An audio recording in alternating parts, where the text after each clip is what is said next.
You don't know where it's been. How are you guys? Fuck yeah! Over here in Canada! Ryan's MC. Hey.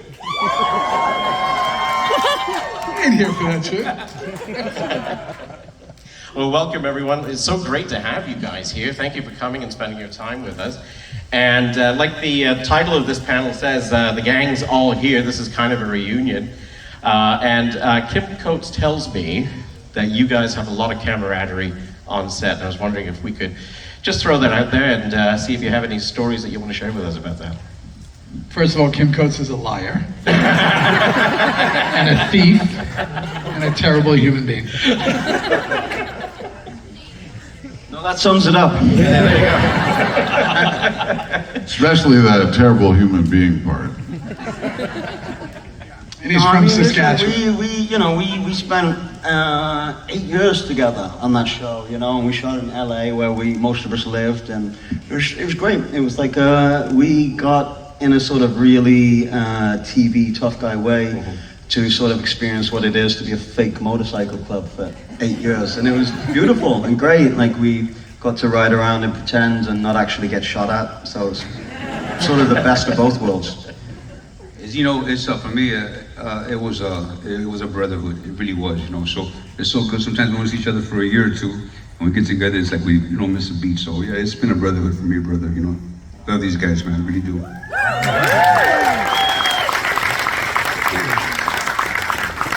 Are there any moments that stand out where that brotherhood really sort of shone? Were they what? Where those moments of brotherhood, was there anyone that stands out in your mind? Too many questions. Too many.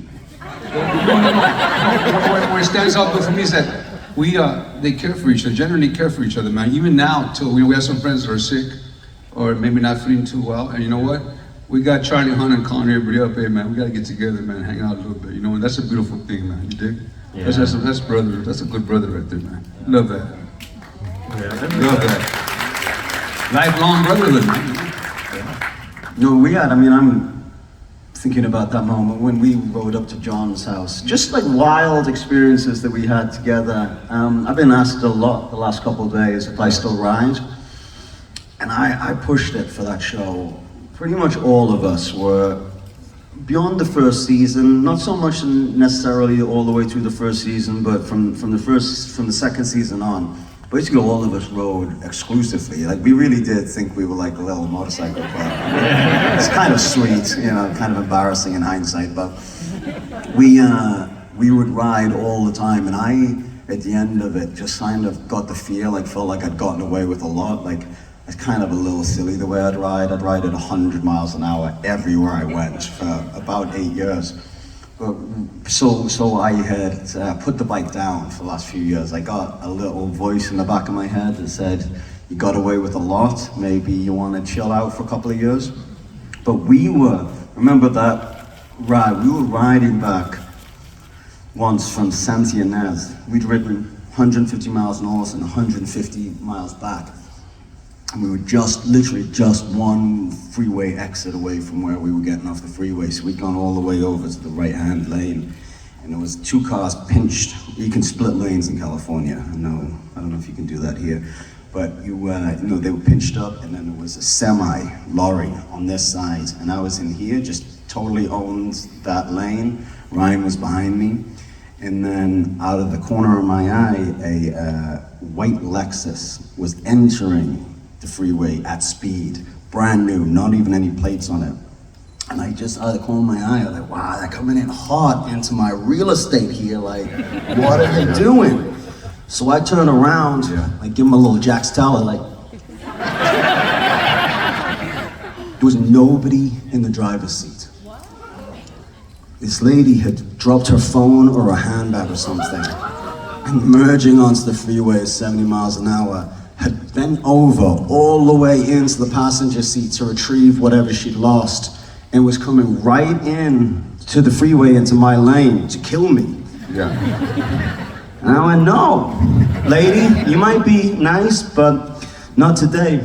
So I had a second to think, and I was pretty good on a bike, but I'd never been in this situation. I said, all right, we got to take the offensive. Yeah. So we just rode. I smashed my bike into the side of her car, and Ryan was right behind me. Yeah. And then all of a sudden, I managed to stay up, and I was still going like pretty fast and stayed up. It was miraculous. And then when I hit the car, my bike sort of the back wheel lifted, Yeah, which was your front peg went into their wheel well, and it spun the thing. bars. So I went all the way up. I was like, oh, And I'm like- okay, oh wow, we're still alive. That was miraculous. And then I went, oh, I can't feel the peg. Yeah. I must have ripped my foot off. Yeah. And then I looked down, and my foot was still there, but the peg was gone. And I went, all right. And so then we got through that, and Ryan was like, I don't know if we should keep riding all the time. And I went, about 18 months later, I went, you know that conversation we had? I think you might be right. So you pretty much, like, you took it easy towards the last couple of years, right? Yeah, On the bikes, yeah. like you said. Yeah. And then, like, I maintained it right until we finished, and then... I still remember that. I remember that exactly. I just remember like We went into John's house for, yeah, we for were at lunch. John's house. Yeah, but it was on the way back, and then I just remember us like screaming down, splitting lanes, and then I see you kind of go walk, and I was like, oh, he's going over, and I like slammed on my brakes, and then you somehow like, whiskey throttled it out of there, and I was just like, oh my God, he made it. And Wow, he actually can ride. yeah. I have another funny story. I remember you and I were riding. We were on PCH. Do you remember this one? We were riding on PCH. It was like a Sunday or something, and we were just fucking around. And we were riding up the coast, and then we pull up to this stoplight. I always remember this. So we pull up to this stoplight, and there's these two young kids. They couldn't have been like 18 or 19.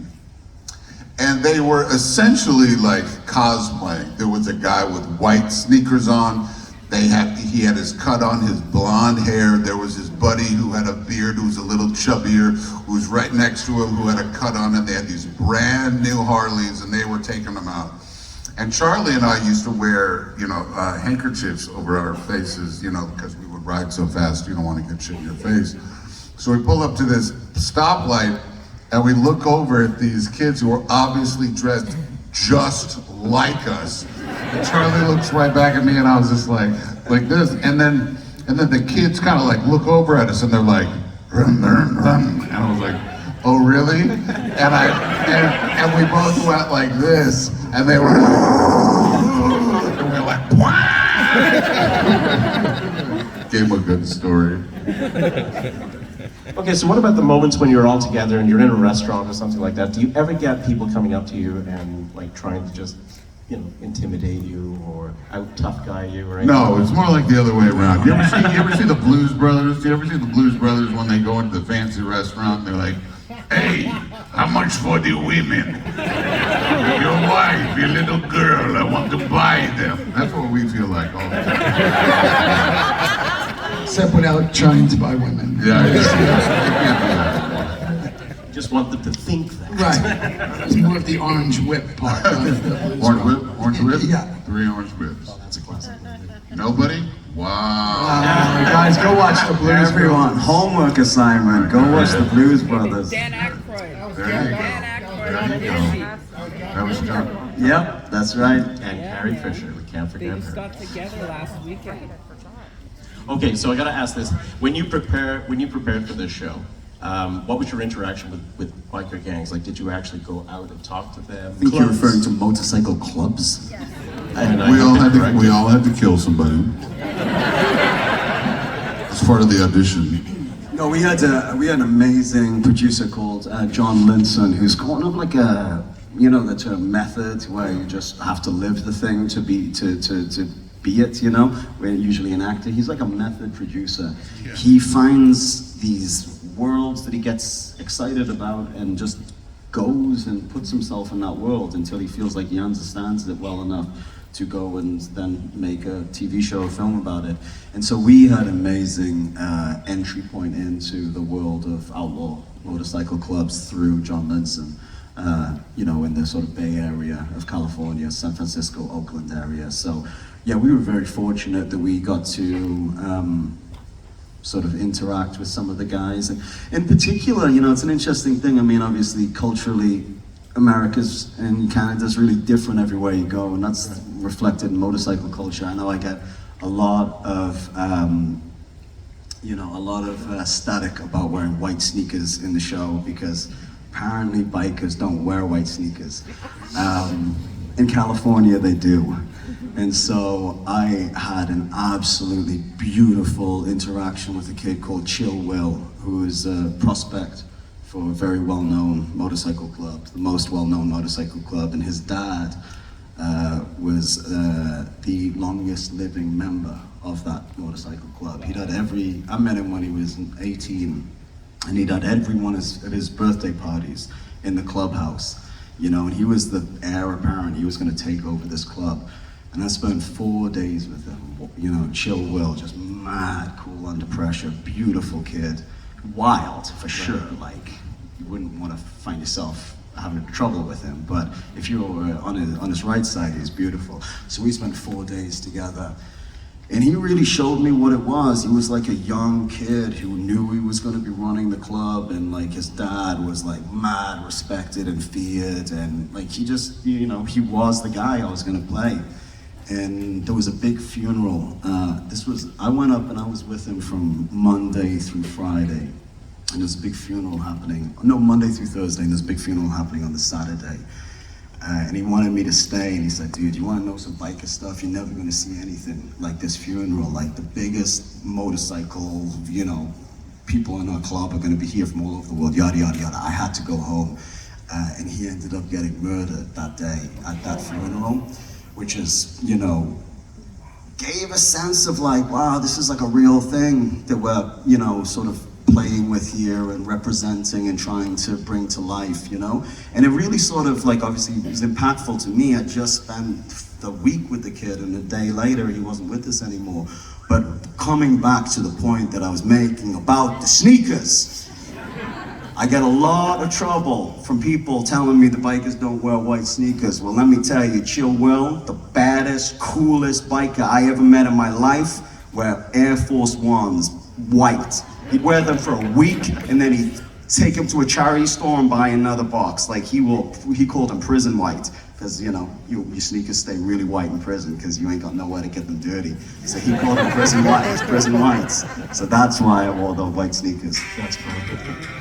All right, before we turn the time over to the audience, just leave us with this. What do you think is the secret of the show's success? I think, you know, when we first got called for it, I knew it would be a success because, you know, as a kid, you know, I was raised around stuff like all the gangsters, you know, and when we were in the car and I was little, and whoever club was next to us in the car, my mom would be like, don't look at him, you know, so we look straight, right?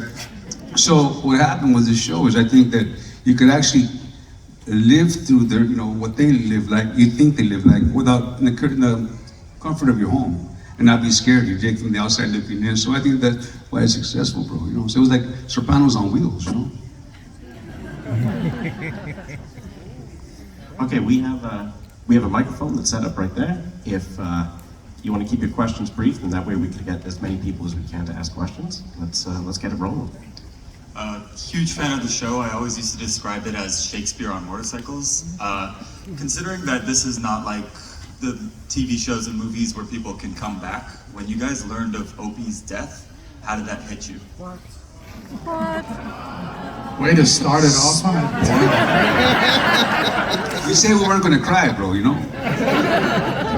I think for all of us, we've said it before, it was the beginning of the end. It just felt like that, oh, this is not forever. This ends. Right, and it went really fast after he died. Before it felt like forever. And then he died, and then I felt, I mean, I love Opie's character, Ryan's character, and I still felt bad. And then 2 weeks later, him and his wife, my wife and Theo's wife, we got together, saw a movie, and I felt better again. You know what I mean? 'Cause I knew he was alive. It's cool, man. Hi, so this question is for Charlie. I was a big fan of one of your previous shows, and I just want to know how you went from Nathan to Jax.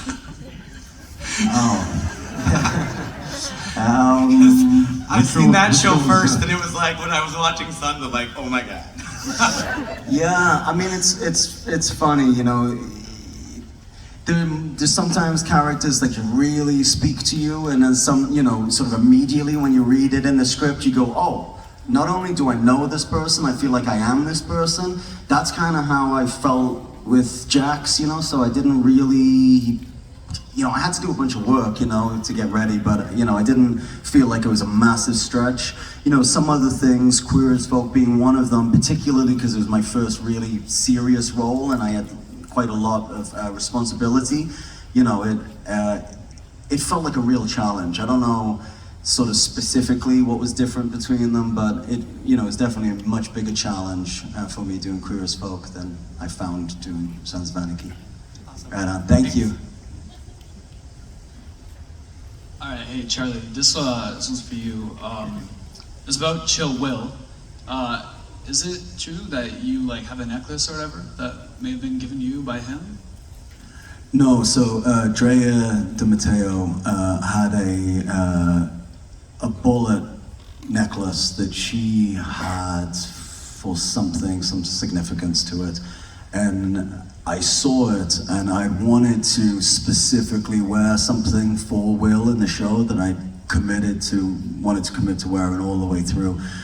And I didn't know if it was right or exactly wrong that I would wear a bullet for him.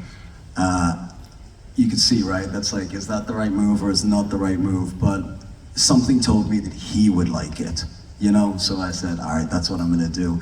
So I must say, I had actually pledged to give that to his father, Wild Will, and I've got to make good on that pledge because I still have it and he doesn't have it.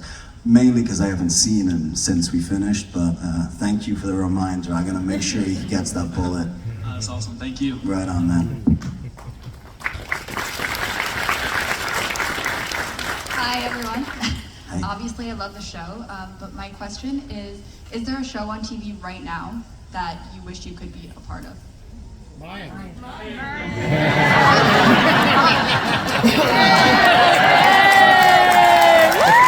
I love you, man. I love you. Other than mine. Well, you could check out Shantaram on Apple starting October 14th, if you like. You know, that probably would be the show that I would choose to do. That's my new show, October 14th. In case you didn't get that. I'm a huge Downton Abbey fan.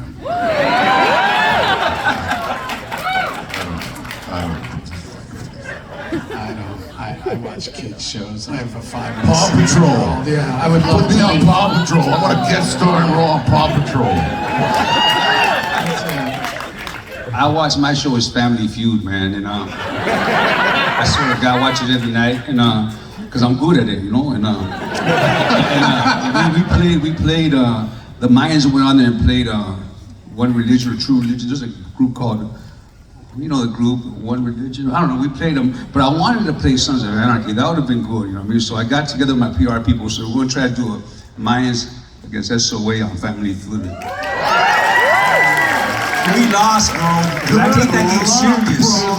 Good luck with Chibs on Family Feud. I got the number one answer. You're gonna have to make a choice. You're gonna have to make a choice which side of that line you fall on. Which side are you on? That's a good question. This whole plan just went out the window in 2 seconds. Oh, goodness. How are you guys doing? Good, thank Good, you. awesome. Emilio, Theo, Ryan, Charlie, thank you guys so much. Obviously, it goes without saying we're all here for you. We appreciate the show. Thank you for doing what you do.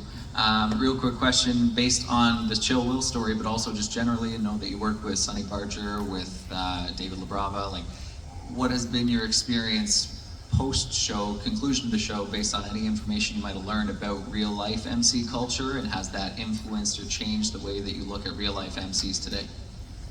I've been around gangsters all my life, brother, you know what I'm saying? So I've always respected, it's all about respect. You respect me, I respect you, it's real simple. It's just gangster stuff is respect, brother. You know, if you got that, you're gonna be okay.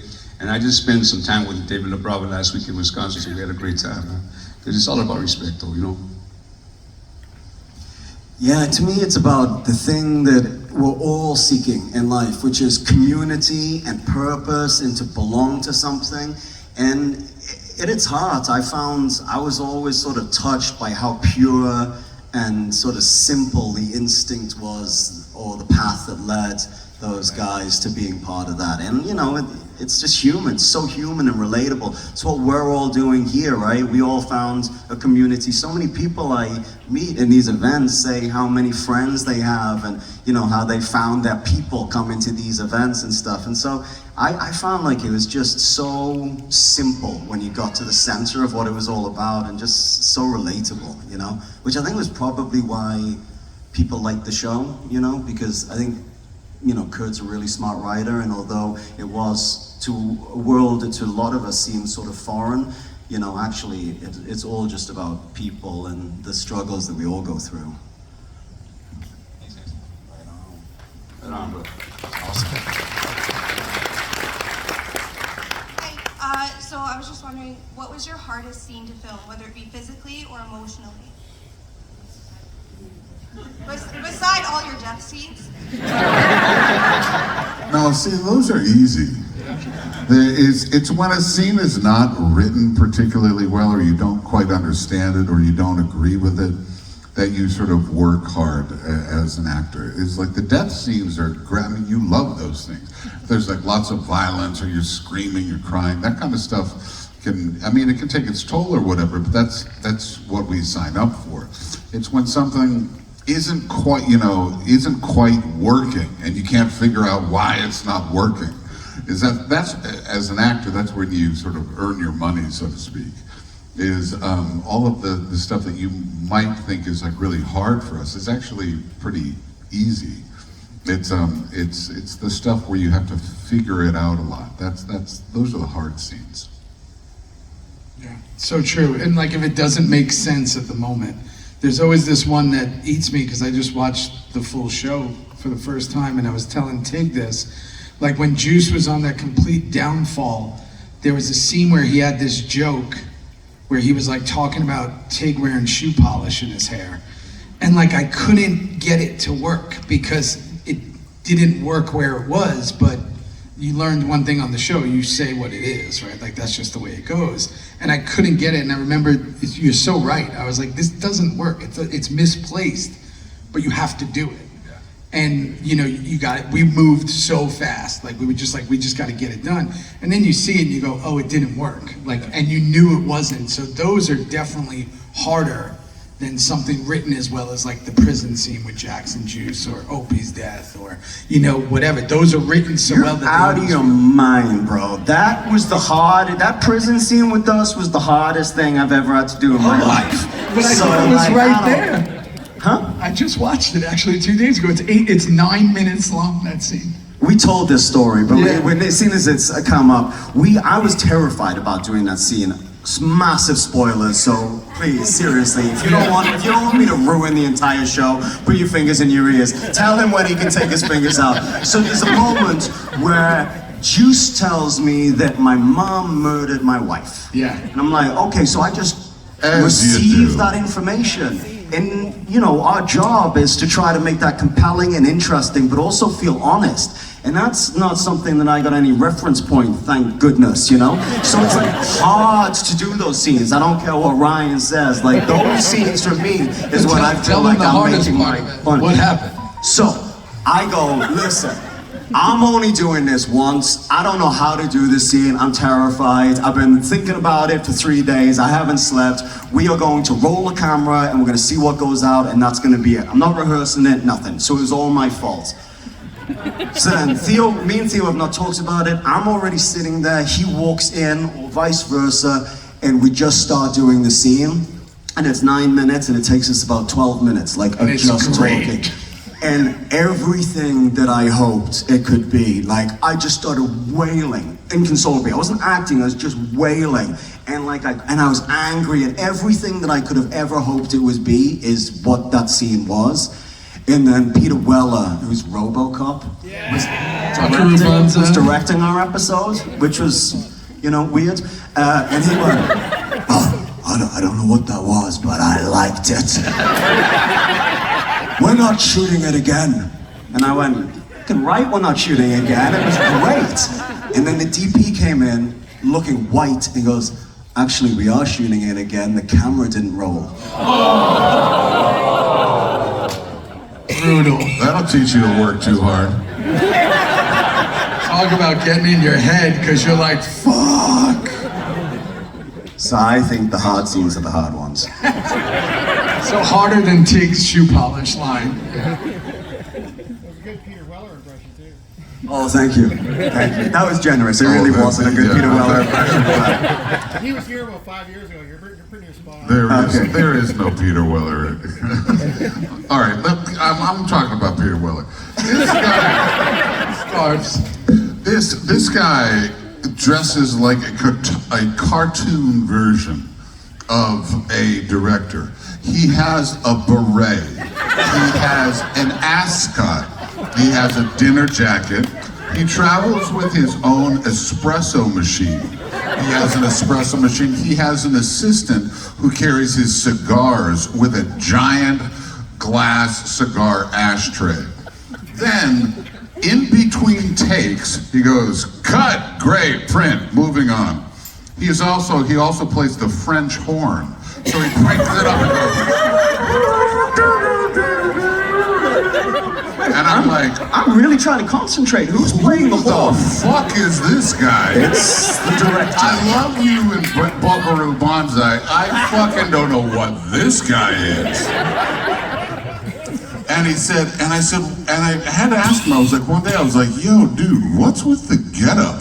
And he goes, "There's something to be said for style." And I go, No, "What?" Elegance. Elegance, Yes, elegance. yeah, but sort of like patronizing it. Yeah. There's something to be said for elegance. And I go, "What the fuck are you saying?" You talking about my white socks and flip-flops? You know what I'm like? Something to be said for elegance. It would be 105 degrees and he'd be suited up, right? Yeah. And one time I told him, I go, "Peter, aren't you hot?" He goes, "When you were as cool as me, you're never hot." I use that now. Ridiculous. That was just worth it. The cap on this story is I remember, like, while we were shooting, he was actually getting his doctorate in art history. And when he actually finally got it, I was like, "We're never gonna hear the end of this shit." So you guys got it, too. Oh, did he talk about art the whole? Yeah. No bonsai, no RoboCop. It was a lecture on Art history. Greek art history. Right. Holy. Mr. Weller. I think you mean Professor.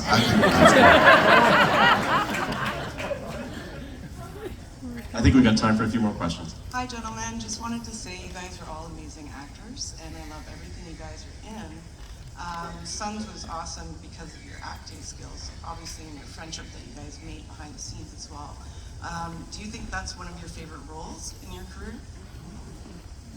For me, it's changed my life. I've been blessed to work a lot. I have a couple of guys that I think I like better than Marcus Alvarez, but Marcus Alvarez changed my life and really did. So I thank him every day for that, man. I really am.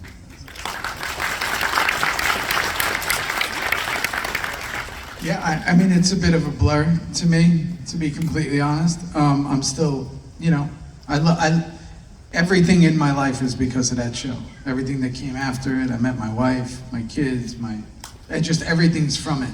So I just look on it so fondly. It's kind of a bit of the foundation of it all when I think about it. So I just have incredible memories now. I think I didn't maybe see it when I was in it, and now it's really nice to look back on.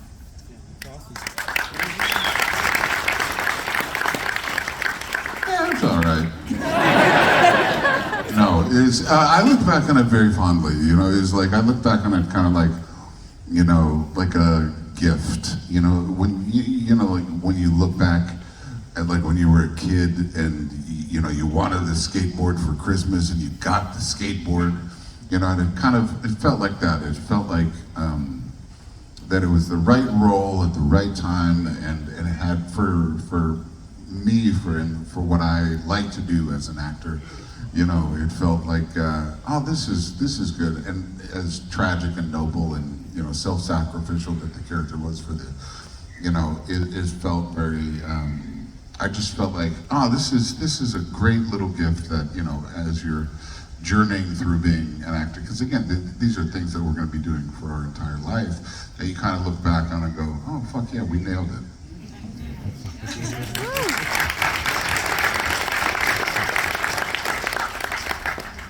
Same. But I think this has to be our last question. I'm just wondering what your favorite antagonist is. Favorite antagonist? Out of all of seasons of Sons of Anarchy and Mayans. I don't know that show. Peter Weller. My own club, they kicked me out, man. Come on. Favorite antagonist? Stahl was my man. Getting a shooter in the back of the head. That was fun. She was the worst. She was so fucking mean. Darby was an asshole, though. Darby was an asshole. Yeah, but like, you got the most gratification in killing Stahl. That felt the best. I mean, but then, would you consider Clay an antagonist? I was just gonna say, let us not forget Clay. Yeah. I mean, certainly for me, you know, for Jax, who's the ultimate antagonist, and it's a sweet day, the day we got to kill him. Or is Gemma the antagonist? That's interesting. You know what I mean? Because her death felt right. It didn't feel sad. So I don't know. It felt didn't kind to of me. sad. She I was felt the like Clay felt really satisfying. Gemma was a little more complicated. Okay, I would say that, but I would say Stahl was more satisfying than all of them. Like that car scene when she's crying and Unser had just offered her the weed and. Or is it Juice? No, definitely not. Nobody cheered. You could make a compelling argument that Juice ultimately, he was definitely the biggest rat, right? Jax was dealing with the cops. Opie dealt with the cops. Secrets, bro. Look what you did. Look at this last question. You're up here talking about brotherhood. You're gonna get the fight. Who was your favorite antagonist? Who? Probably Clay. Clay. Probably Clay. Yeah. You're mean. He got crippled all the hands. He's an Jesus. Poor guy was brainwashed by Gemma. Give him a break. And on that note, I think we gotta end it here. And I gotta say, guys, thank you. I've never felt more secure and safer on stage. Give it up for the Sons of Anarchy. Thank you all. Thank you all for coming out. Appreciate your time.